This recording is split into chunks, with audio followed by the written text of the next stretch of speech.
Welcome to the We Are All Human podcast. Thank you so much for coming today, and I really hope that this is of help to you. So I'm really excited about this. This is actually the first episode of a series that I want to talk about calling. Like, what is your calling in life? What is your purpose in life? And I know that can sound really kind of philosophical, but I think it's really kind of important. And the reason that it's on my mind and my heart and been something that I've been looking into for probably about, I would say at least 4 years now, is because I'm in the middle stages of my life. And, as far as I know, I'm 44. So I've been digging deep on my own, and I wanted to share this with you all, basically what I've learned so far. And what I plan on doing is having a series of episodes with other guests and have their take on it as well. And I do plan on exploring some Enneagram types and what they may be looking for in life, just as, a bit of fun, a bit of a way to tie in what we typically talk about on the podcast. So buckle up. And what I plan on doing today is talking about the various resources that I've looked at regarding calling. I may not have actually turned to these for that topic, but I really was able to glean a lot out of them for that. So please join me, and let's get into it.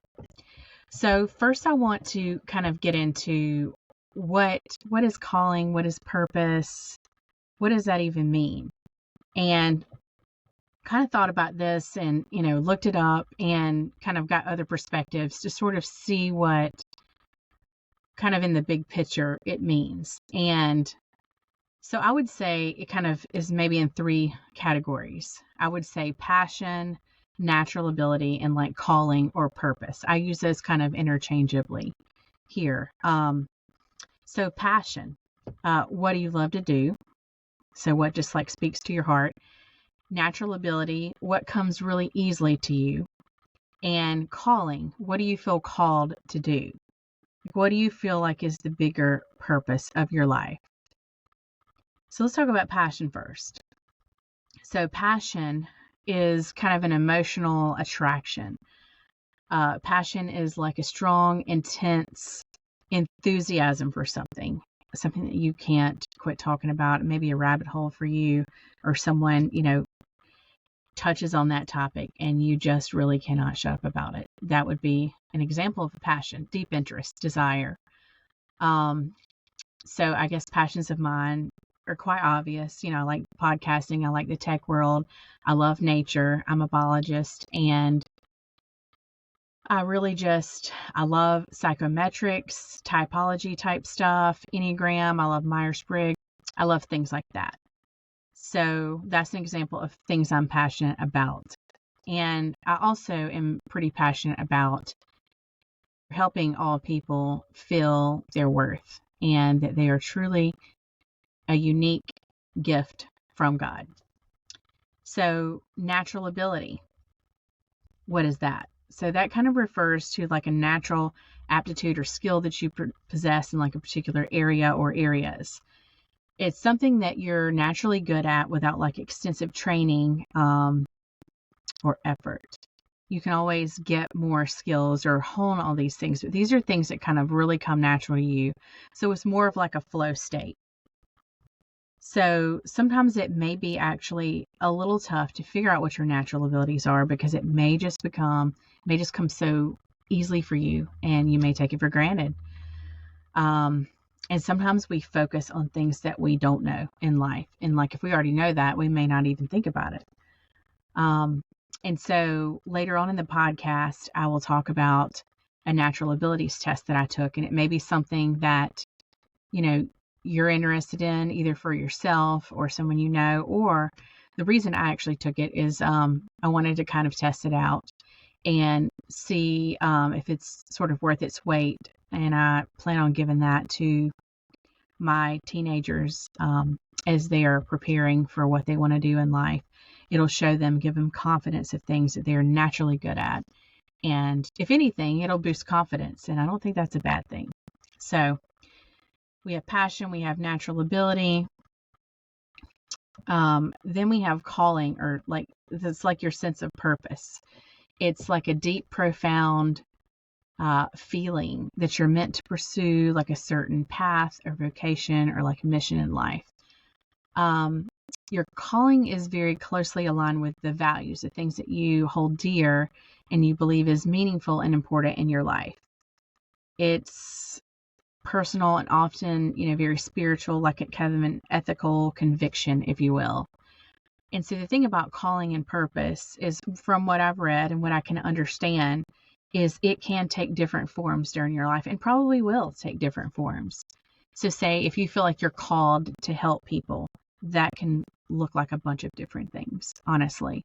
And it will probably vary by like your Enneagram type and what your, like how you approach the world, because some people may help others by like doing it for them, and some people may help others by showing them the way and empowering them to do it on their own.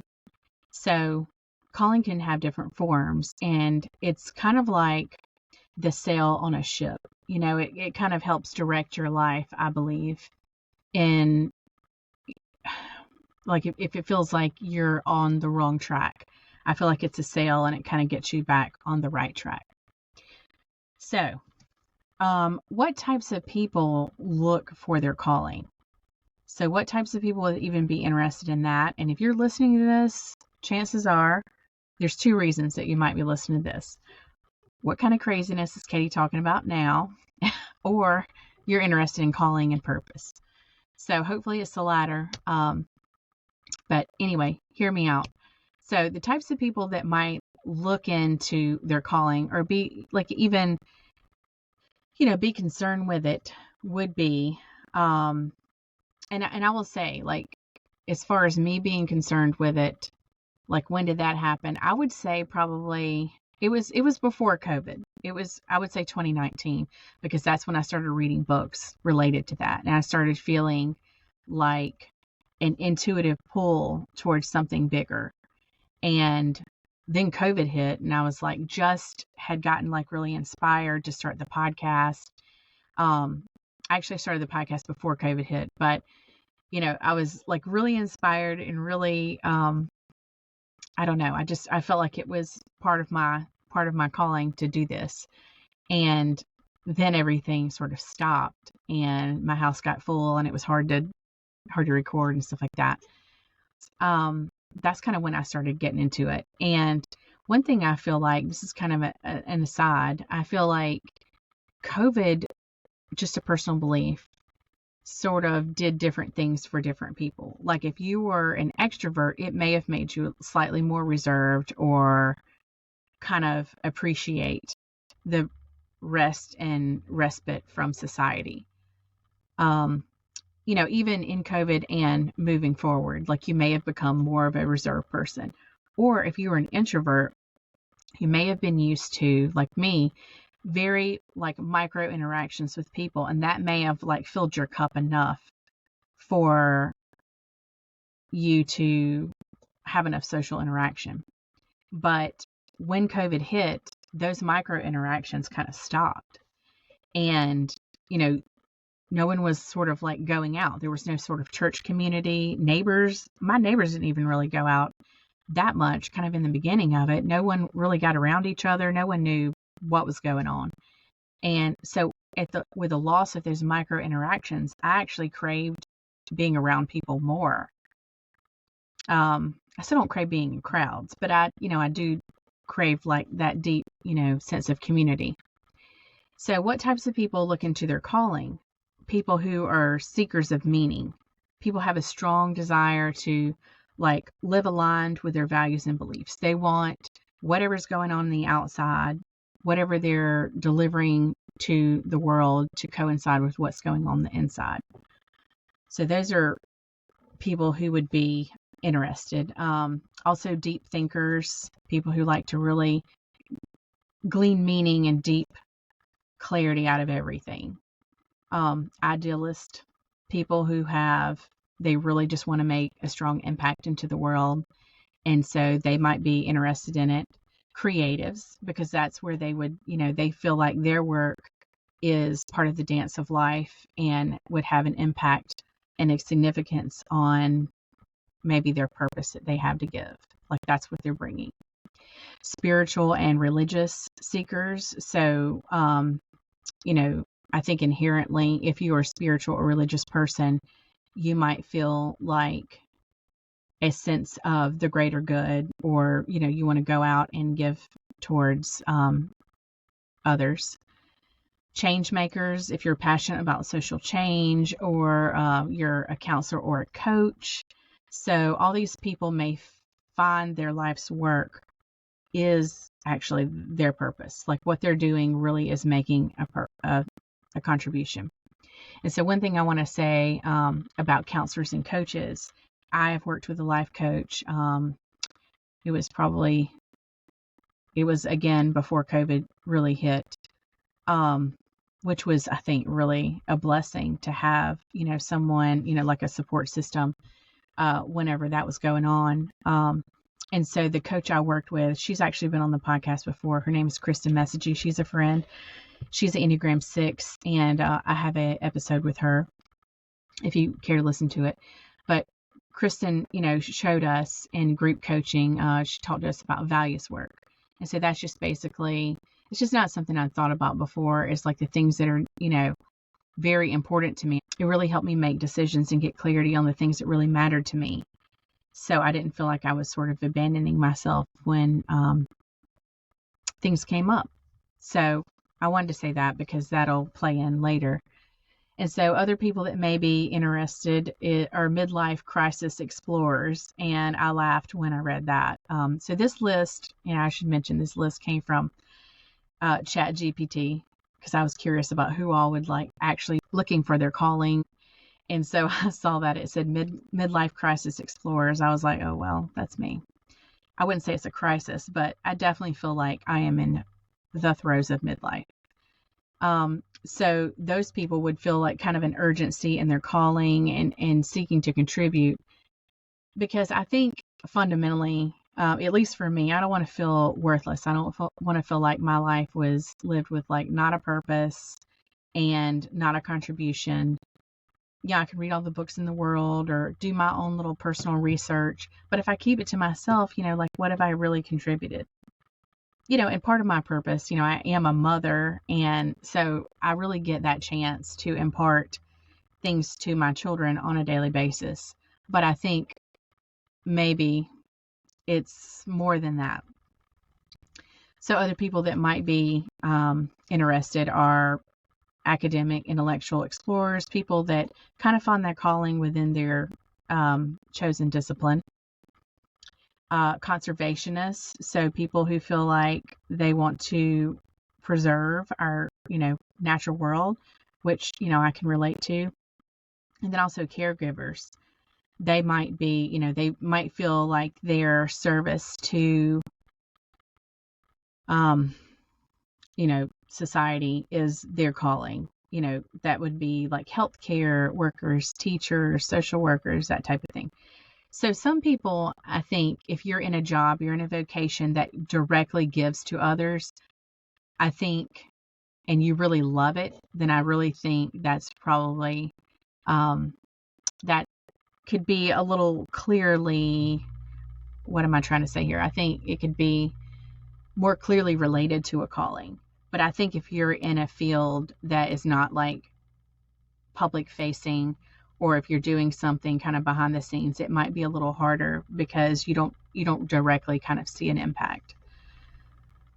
So, and as you can see from this list, the kind of the manifestations of how a calling may come to play would be different between these different categories of people. But one connecting tenet is people. So no matter what you're doing, it's like kind of giving back, kind of participating in community, and kind of like that concept of greater good and letting your light shine. So if you like are your best self, but you never share that with anyone, like that's kind of, I feel like it's kind of sad, like you would want to like come out into the world and like share that and contribute. So my husband is a 1, and 1s are typically concerned with the greater good. That is just where your focus of attention might be. He's a social 1, so that social instinct is, concerned with what's out there, and it's concerned with, other people and how can you give to other people. And he has definitely rubbed off on me with that. And I'm not saying like I'm some kind of great, philanthropist now, but it does make, kind of increase my, expands me and helps me think of other people and not just like my own personal research. It helps me feel expansive of my, my inner bubble. So, one way that I want to talk about, I was like, how do I talk about calling? And this is not about like my personal journey. I mean, I'll give my comments throughout just to be relatable and show you sort of like what I've done. But the way I want to talk about it is through books. The books I've read, and they're not necessarily, I didn't necessarily choose them for the purpose of following my calling, but I just found them interesting. But there are common tenets between all of them, and it really was kind of eye-opening. So the first book I want to talk about is a book called The Path Made Clear, Discovering Your Life's Direction and Purpose. And that was by Oprah Winfrey. We all know Oprah. And I used to love watching Oprah when I would come off from school every day. I loved her as a host. I loved her as a person. I say that in the past tense, but Oprah's great. And Oprah, I just felt like she was so empowering, and she was, she's so sassy, and she really gets out there and puts whatever she thinks into action. And I know you've probably seen her episodes where she's like, you get a car and you get a car. I mean, that's like the funny part of it. But honestly, she really does kind of put you could tell she kind of puts her values and things she cares about, tries to empower other people into action. And so some things that stuck out to me, I mean, I took notes on these books when I read them. I read this book, 2018, 2019. And, I have some key quotes or key tenets of each book that I want to share. So for the Oprah book, she was talking about when you align your personality with your purpose, no one can touch you. And to go outside of yourself with these things. And I was like, at the time, I didn't know anything about I don't think I'd gotten into the Enneagram. So I didn't really, think about that at all. I just thought like your personality, like whatever you see yourself as, which was, later on I realized the Enneagram is not how I see myself. It's what I really am. Very eye-opening. Can't recommend enough. But when you align your personality with your purpose, no one can touch you, because, I really do believe that God makes us, unique, and he gives us a calling, and he gives us these natural inherent skills. And that is just really unique to us. No one's going to do it like we do it. But go outside of yourself with these things. Like I said before, let your light shine in a community with other people. And I'll tell you what, I had a mentor, I would consider an elder, and not necessarily because this person was older than me, but in the true sense of the word. And we'll discuss that later about the concept of an elder. And this person, she was on my podcast before, and I just remastered her episode, and her name is Judy Rawlings. And Judy is a family member, but she was also more than that for me, a great friend, and also just a mentor. And she could look inside any person and really see their worth and really see what they brought to the table. She would encourage them, but not push them, and she wouldn't overextend herself onto you. It was just the right amount of encouragement and love. And I miss her dearly. She passed away, and I miss her dearly. I just hope she knew what kind of an impact that she made.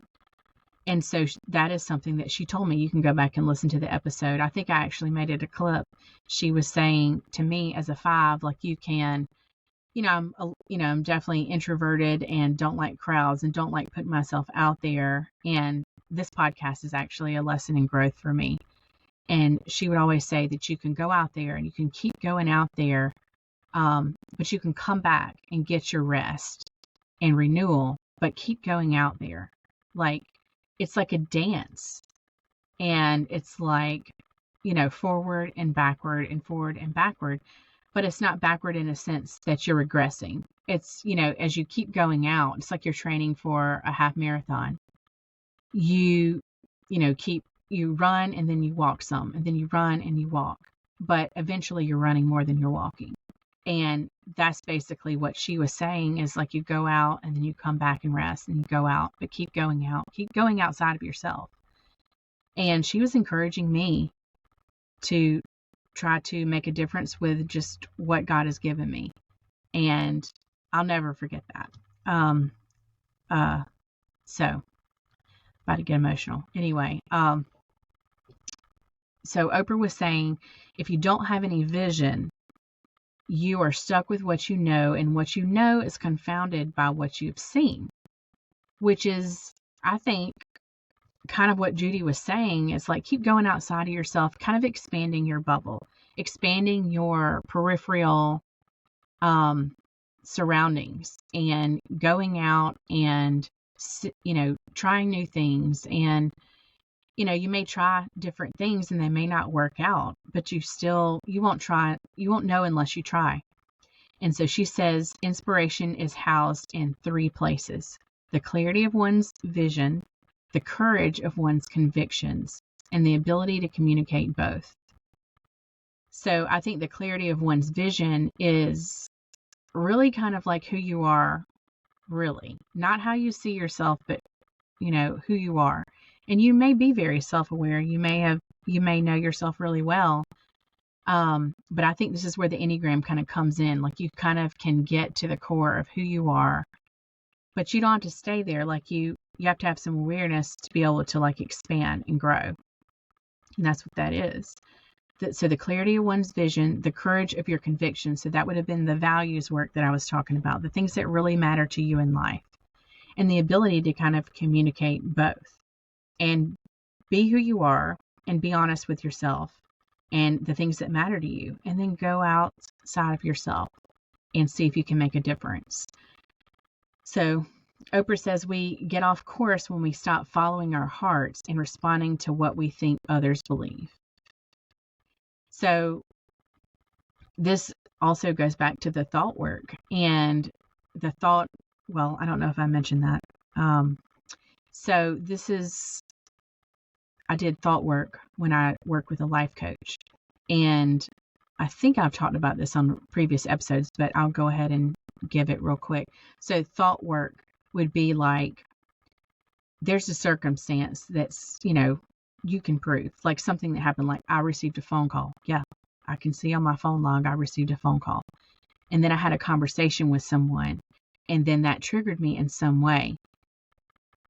So then I would write down the thought, like, what did I think was going on here? Like, for example, say that I got a phone call and someone was very short with me and they had to go. And so you can look at the phone call to see that it was a short phone call. So that's a provable event. But the thought behind it would be like, they don't want to talk to me. They don't care about me.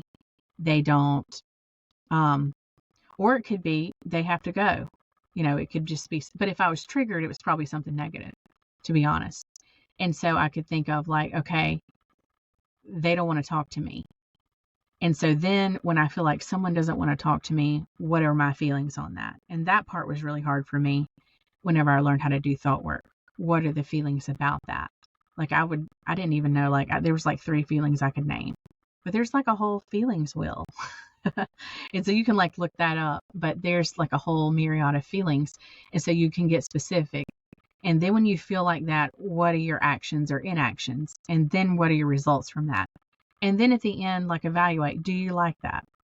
So things are going to happen to you in life. And when you get majorly triggered, it's good to figure out what it is. Do a little introspection to figure out what it is that is bothering you.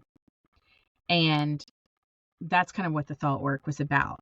And so back to Oprah's comment, when we get off course, when we stop following our hearts and responding to what we think others believe.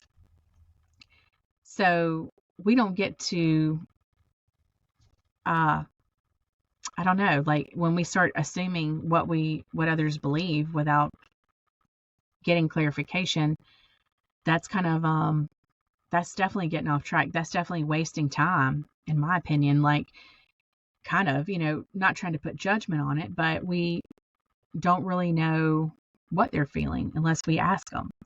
So if I think, like, who am I to start a podcast? I think like people might believe, like, who does she think she is? She's not, she's just on there blabbing. She's eccentric. She's going, into these topics no one cares about. I could make all these different narratives in my head as to reasons why not to do this. But if I help one person, then it's worth it. So I have to not worry about what other people think, which is typically the way I live my life. But, of course, I'm a human being, and sometimes things can get me off track. And that's the way a lot of people get off track. So one last thing from the Oprah book, she gives a metaphor of getting unstuck. How you get unstuck is moving all around in different ways to eventually be freed. And that's what life is. And I thought that was really poignant. Just think of if you stick a stick in some really thick mud, like pluff mud, like from the marsh. You stick a stick in there, and then it's like, kind of sucks the stick up. To get the stick out, you would have to kind of push it forward, pull it back, move it to the left, move it to the right, in order to create a bigger hole to be able to pull it out. And that's kind of what it is. It's like you try different things, you move in different directions. Some things will work, some things won't. But that's kind of how you can eventually free yourself from your little bubble, your little microcosm of the way that you choose to live your life, and expand yourself. And so as a parent, I'm trying to, I think the whole name of the game is, exposure of your children to all these different things that you may not necessarily know about, and see what sticks. And that's kind of what it is for adults too. And I just think that helps you grow as a person. And I think it's all about getting outside of your box, like your Enneagram type, your coping mechanism, the thing that you've always, like, what is known, tried, and true. There's got to be more. So the second book that I read is called You Be You, Why Satisfaction and Success Are Closer Than You Think. And this is written by Jamie Ivey. And this book, it's not necessarily about success, but it's kind of like finding your way in life. And it was really good. I think it was really to the point, very practical information. And she definitely is more spiritual and religious than the Oprah book. But this one is talking specifically about God's calling for you. And she gave like great tips about how to listen for that. For example, she would say, stay tethered to his word, read in your Bible and sort of hear the word of God speaking to you.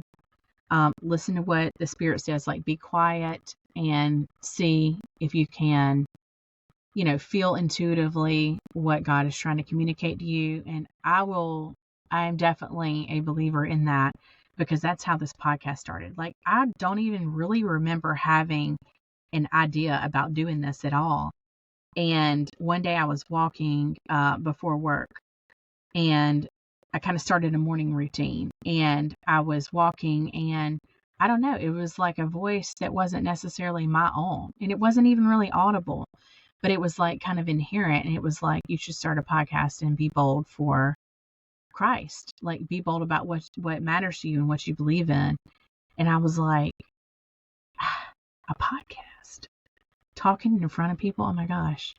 I mean, I'm not even looking at anyone, which is why this works. But, it's almost like not anything I really remember coming up with at all. I don't even know if I'd even thought about it. I mean, I've listened to podcasts, but it was really weird. So I definitely believe if you pray about it and you ask God to show you and give you guidance on what it is that and I want to say this, it's a caveat. I'm not trying to confuse calling and purpose with vocation, like what you get paid to do in the real world. It can be, but it doesn't necessarily have to be. This is just what you feel like your purpose is in life. So, back to the book for Jamie Ivey. She's talking about involve community, include different perspectives, get out, expand your microcosm, keep your hands open, do what's in front of you at 100%. And so she was that was probably the biggest tenet of the book, is do what's in front of you, all the skills and abilities that God has given you, the opportunities he's given you, use those where you are. And if you use those, then those may be expanded.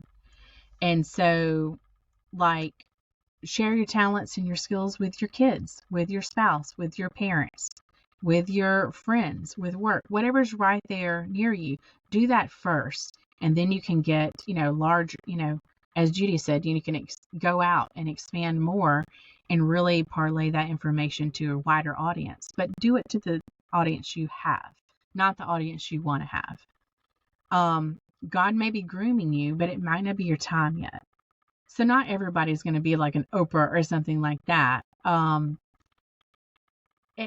even would want to be. But, like, for example, this is crazy, like a crazy example, but if Oprah asked me, like, I'm not going to do what I do anymore, I want you to take over for me, would I be ready if I hadn't done anything, like learned and grown on my own? No, I would not offer any value. And I'm not saying I do now, but I definitely wouldn't before I started going on this journey of, like, kind of self-exploration. I don't think I would have offered anything. So start with yourself, start within, let God speak to you, let God grow you, and then see where it goes. Just trust he's got a plan, because I promise he does. And she talks about, this was like the best thing. So she talks about the talents parable in the Bible. And so the scripture, if you want to look it up, is Matthew 25:14-30. And so I'll go ahead and paraphrase this for you. So essentially, a master entrusts his servants with different amounts of money called talents before he leaves on a journey. So he's got 3 servants total. 2 of them invest and double their talents. 1 buries his so he wouldn't lose it. He was worried about losing, what he had. So he was like, okay, I don't want to lose anything. I'm going to bury it in the ground. And he gained nothing. So when the master returned, he rewards the first 2 and punishes the third for not using their talent wisely. So the teaching, the whole idea is to use your talents and resources wisely, but don't, like, hide them and, kind of hoard them. I'm looking at myself. Like, don't hoard them for yourself. Like, do use them for a wider audience. You never know who you may be speaking to. So, and then those opportunities, those responsibilities or chances to share will be given to you and expanded if you do a good job. So, why would anyone give you more if you're not doing anything with what you have? And then another thing that I'll say about her book is she says talents aren't meant for you. They're not even meant for you. Your skills and your abilities are not meant for you. They are given to you to serve other people. So, and we need all types of people. We need people who go out and encourage other people in, like, a real way. We need the Oprahs. We need someone to really push someone along the track, especially if they don't believe in themselves. Let other people borrow your strength. We need those people. We need people who provide structure and guidance. And, the ones of the world who want to do it right, who encourage us to be our best selves. We need Enneagram 2s in the world that just love us unconditionally and just really provide that acceptance. We need 3s who also encourage us to do our best and to succeed in life with whatever we're given. We need 4s to hold space for us, for our emotions and for our self-worth and whatever we may be going through, the depths, because that is part of life. We need 5s to help us glean clarity from a bunch of different information that may be confusing. We need a 5 who can drill down and get to the bottom of it. We need 6s who keep us safe and who really think it through about all the risk we might be taking. We need 7s to lighten us up, to provide the fun and to provide the enthusiasm. We need 7s in this world a lot because it's a hard world right now, and I find myself constantly looking for ways, other things to lighten me up and not make me so serious. And 7s are a gift. And I already mentioned 8s, and we need 9s who just have that really kind of even keel. It can show us how to be at peace no matter what's going on. And so everybody has a place. Everyone has a function. And everyone has a gift. So, the next thing I want to talk about is The Story of You. And this is a book written by Ian Cron. And Ian Cron is the host of the Typology podcast. That was one of the first Enneagram podcasts I began listening to years ago, and I love it. He's a 4, and his producer's a 4. And I'm in their Typology Institute. It's a community. And so we have monthly calls with them and get to talk to them in a group directly. And those two just really know how to hold space for other people, and beautiful souls. But Ian wrote the book, The Story of You. And so basically this is using kind of the Enneagram psychometric to help you determine what your true self is, and help you call a spade and get clarity on who you are, not who you think you are or not who you wish you are, but who you are. And he has an accompanying workbook, which I would highly recommend getting the workbook too, because that's where the beauty is. Like I said before with Oprah, it helps you find clarity of one's vision and to see yourself clearly, because you can think that you want to do all these things in the world, but if that's not necessarily who you are and something that you can easily bring, it might be, you might be in a constant battle with yourself. So it's important to be honest with yourself.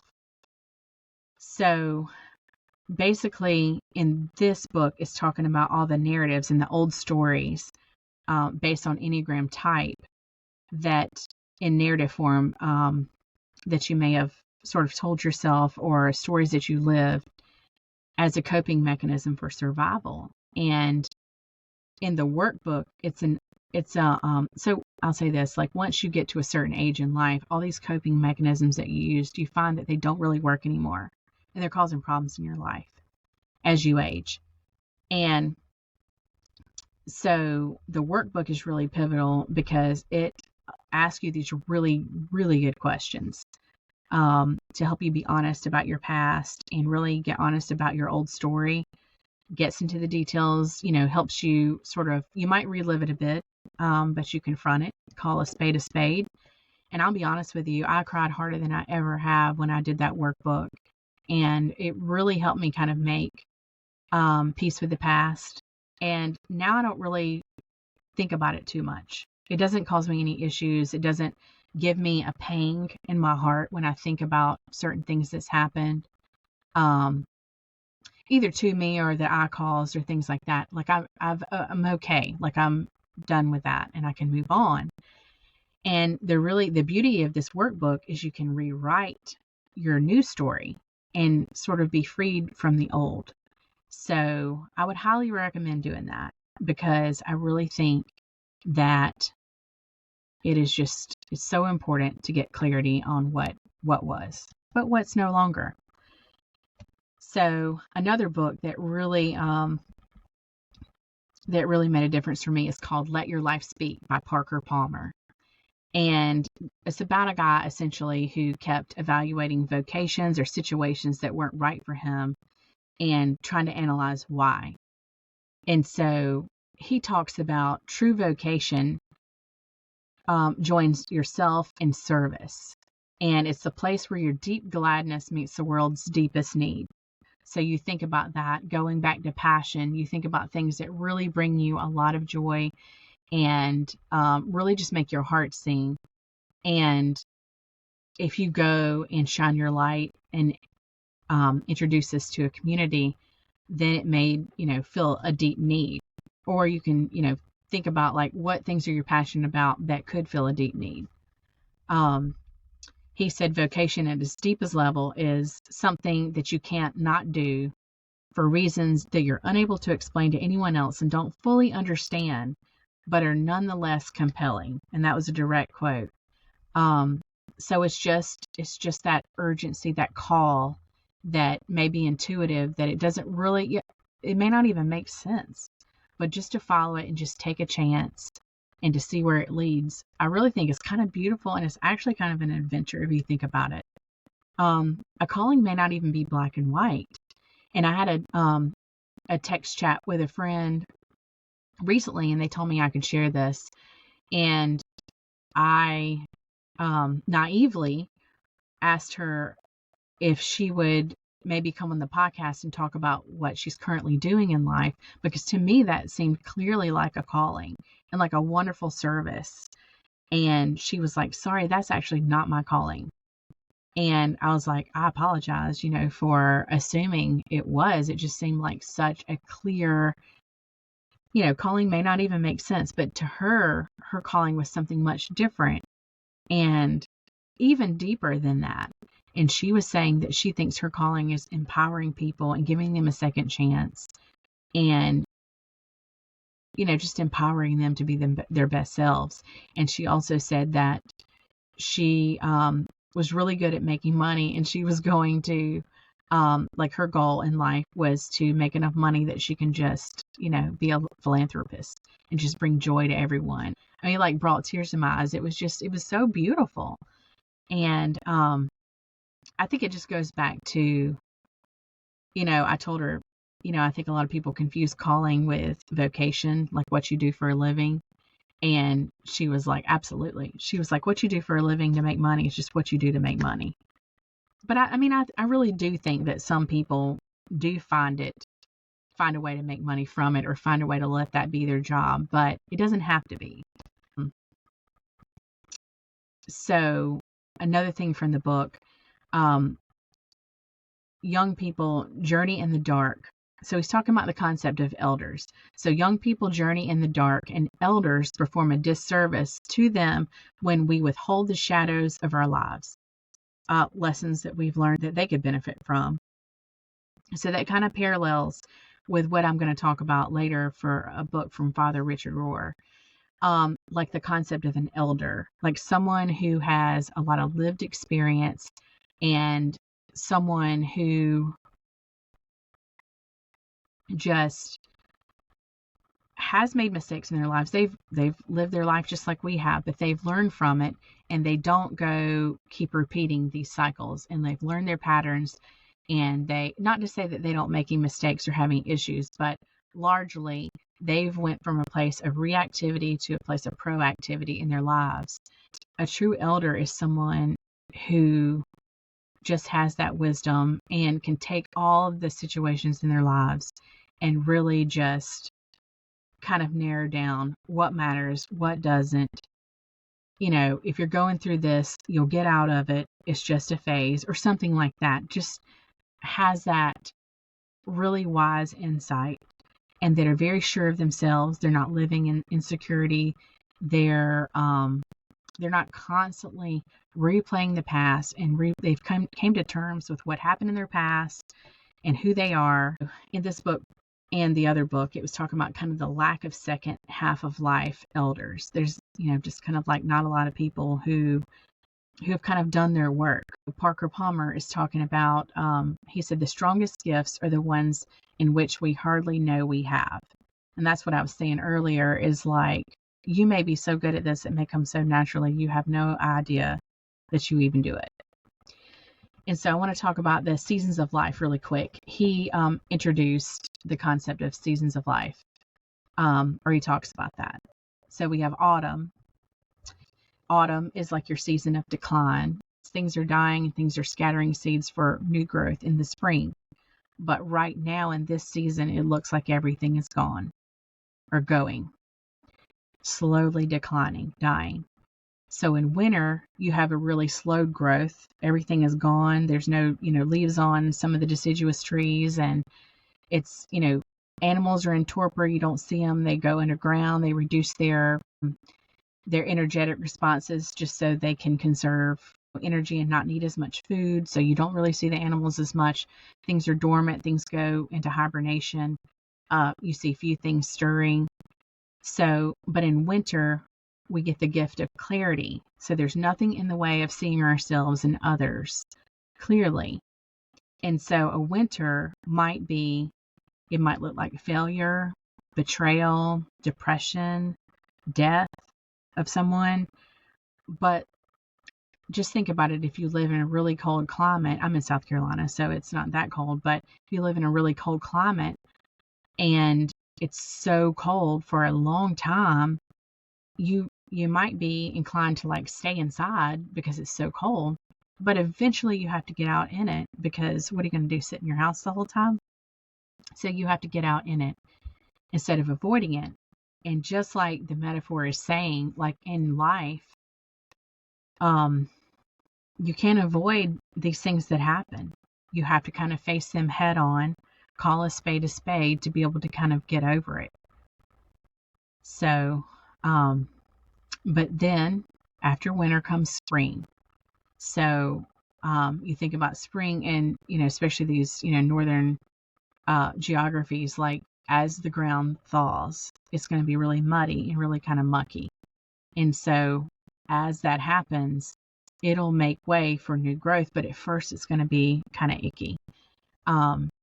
So things, maybe start popping up in areas that you can't really see widespread yet. So things are moving, things are kind of going in a forward direction, but you may not be able to see it yet. And then you have summer, and summer represents abundance and plenty. And I think a lot of people have like kind of a scarcity mindset, and that's the opposite of kind of embracing abundance. And so if you have a scarcity mindset, just like the guy with the talents, you bury it because you don't want to lose anything, but you end up creating the scarcity that you fear. You don't have abundance. When you're withholding things, you don't have abundance at all. You don't feel expansive. And you kind of create your own reality there. So abundance is created when we choose community. And so coming together to share our common store of skills, think about what I was talking about earlier about all the Enneagram types bringing different things to the table. When we bring all that to the table, we create a lot of abundance of skills and abilities and things that we can really use for the greater good. The next book is Falling Upward, and it's by Father Richard Rohr. And this was a really good one. This one came at a time when I was really like feeling a midlife. I was like just really evaluating everything in that midlife space. And it was a really good book. Essentially, it's talking about the first half of life versus the second half of life, and the differences of being like reactive in the first half and proactive in the second half of life. And so the second half of life, rewriting your story, kind of coming to terms with who God created you to be. And it's very much parallels the story of you, what I was talking about with the workbook. You can write your own story, rewrite. And, just the Enneagram, like taking steps to move into that health space. And you might end up looking kind of like another person, like a different person than what you look like, in your earlier years, because you're wiser, hopefully you're coming to a healthier spot, you're more leaning into your own. And so he talks about sort of the first half of life. And in this time, especially when you're, a child and, an adolescent, some of your early needs are safety, order, consistency, to feel special. And I thought this is kind of surprising. He's talking about a narcissistic fix. You need to be made aware of successes and get positive responses and feedback. Or you'll spend the rest of your life trying to find it. And I was like, that's true. That's really true. Like if you didn't grow up with that, you might get in relationships trying to find it. You may get in situations trying to find it. And that's not really coming from a place of being grounded. So it's kind of doing it, but not necessarily for the right reasons. And he was talking about, people. These are just various things popped up for me that I really wanted to share with y'all. So these don't necessarily, they're not all necessarily related. But one of them was talking about the idea of being over-identified with your victimhood, and that it's been acceptable in America, at least for a while, to be like wound identified. And when you're wound identified, like, it's important to like know the past and confront the past. And some people have been through real trauma, but this is not that. This is just being, just looking in the past and have had some things that go wrong or bad, and just never being able to come out of that. But he says some uses this as ticket to sympathy and excuse for not serving, instead of using the wounds to redeem the world. And so one particular example that I can think of is taking pain and making it into purpose is someone I follow on social media. She's a comedian, but she's very real on there. She gets on and she doesn't have anything scripted. She just is herself. She's very relatable and she's very interesting. But this is someone who has been through hardcore addiction and hardcore, just like rock bottom in her life. And really just started putting it out there just to say it out loud so it would have less of a stigma for her, because she'd already been through recovery, but just finally sharing her story. And she had all these people follow her and be, with her being brave and giving her story and bringing her light out and giving people hope that if I can do this, you can do this sort of thing. There's something about feeling like you're not alone, no matter what you've done or been through, that is just so comforting. Because if people feel like they're alone, they just feel like there's some kind of freak and there's like no way out. But if they see someone who has carved that path before them, it gives them a little bit more reassurance. And that's kind of what she's done. She's taken her pain and made it her purpose. I have 2 podcast episodes on shame.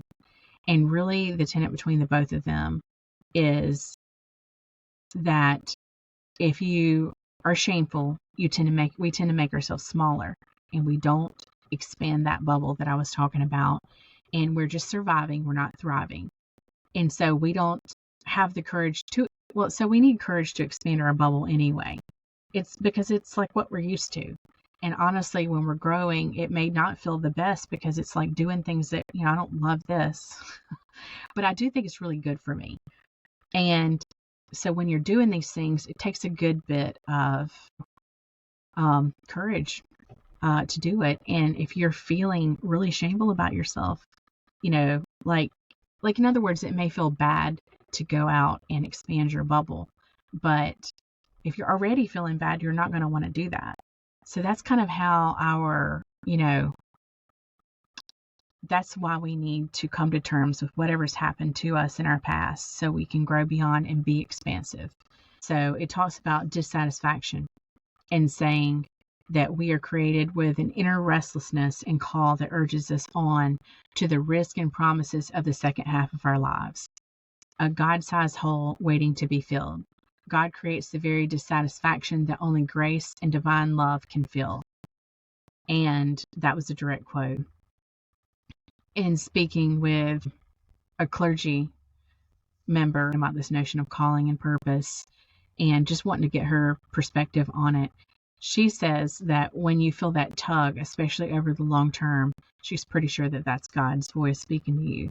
I really do feel like when you feel that tug, especially if you're in kind of a midlife situation, that's your chance to consider a different direction or add on things to make you more expansive and make you feel like you're making a difference. And I really think it's an opportunity. Also, the flow that I was talking about, just the first half of life being reactive, and then the second half realizing that we do what we call to do, and we kind of let go of the consequences. It goes back to that idea of control. Like, we feel like when we're younger, we have this fallacy of being in control, but we're really not. So just kind of do what we do, be who we are, and let go of everything else. And I think that's definitely easier to do in the second half of life. As you get older, it's easier to do that. And the he says the true litmus test of knowing if you're in the second half of life is during the first half, your concern goes from having what you love to loving what you have. And that's definitely true. Like, just this is what it is. And then he talks about the inner light. All you have to do is meet one shining person and realize they are the goal of humanity and the delight of God. And that's really, that goes back to, I was just thinking about sevens. And, it's a hard world out there. And if you find somebody who's really joyful and you're thinking like, how in the world, are you able to do that whenever all this stuff is going on? And they just have that natural joy out of life just for the sake of joy. And it really is a gift. And so you think about, shining your light. Like, what if I can still remember some of the interactions I've had with pivotal people in my life. It'd be like a little card that someone sent me that means the world to me. Still have the card. Or one interaction that means the world to me. One word of encouragement. We just don't know the impact that we have. We really don't. So it's just all the more reason to go out there. The last piece that, he gives is talking about falling upward. And so basically humans come to a full consciousness by facing their own shadows and contradictions, making friends with mistakes and failings. And with that, once you come to terms with what it is, you can find out what you want it to be. Rewrite your story for the second half. And I think that's all I wanted to say about that book. And I had one last book to talk about. And if you're with me still, bless your heart.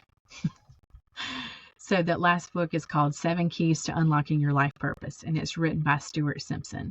So I read the book, and it has a series of questions that encourage self-reflection, such as, what did you like doing as a child? What was always in your hand? What could you do that you would just be lost in for hours, lose track of time, that sort of thing. Really just kind of picks your brain and helps you narrow down what it is that you really are talented at doing.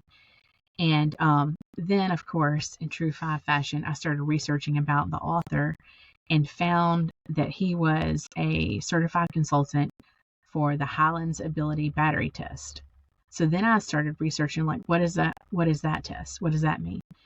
And it's a test. It's an objective test for your natural abilities, and it's a series of 5-minute like little activities, different types of activities. Like, one of the activities is you see this object in 2D, and what does it end up looking like in 3D? Like, can your mind visualize that? Or like, I give you a bunch of words and it has like a bunch of blocks, and you have to like tell what the hierarchy is. So it may be like spoon, knife, fork, kitchen. And so kitchen would go on the top, and all these things are part of the kitchen. So kind of like organizing as a hierarchy. I'm trying to think of some other examples. I enjoy doing this test. And the only way you can take the test is with a consultant. They have to administer it, and then they can interpret it, which I highly recommend doing. And like I said, I did it for the reason of seeing, I wanted an objective view of me because I love taking psychometrics. But then I also wanted to be able to know if it was going to be useful for my daughter and my kids as they move forward, to help them see what they're naturally gifted at, and if they don't know that. And it did, I had some ideas of things that I was naturally gifted at, but I wanted to see if it correlated with those. And it did. It ended up correlating with that. So you may not even need to take it, but I thought it was really interesting. It was a lot of fun to take. So if you want a true objective picture, if you, it could definitely boost your self-confidence if you're looking for that. It could definitely give you some direction. And they take that information and they correlate it with this national job database called ONET. And so it correlates groups of skills that you're good at with jobs that you would be good at. And then you click on each job, and then you can get like the salary or the forecast of like, is this a growing field, and all the skills needed and the education and what the salaries are in your area.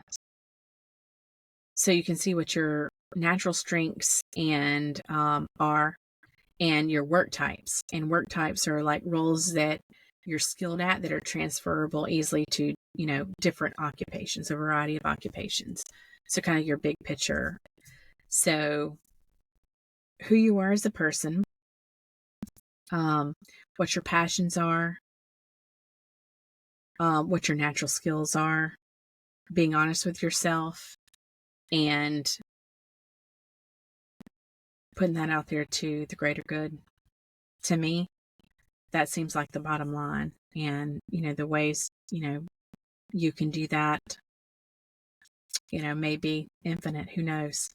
So I hope you were able to get some value out of this. On the following episodes, I'm going to interview people, and we're going to keep talking about this and seeing, what, getting from other people's point of view on their experience with calling. And I hope you enjoy it.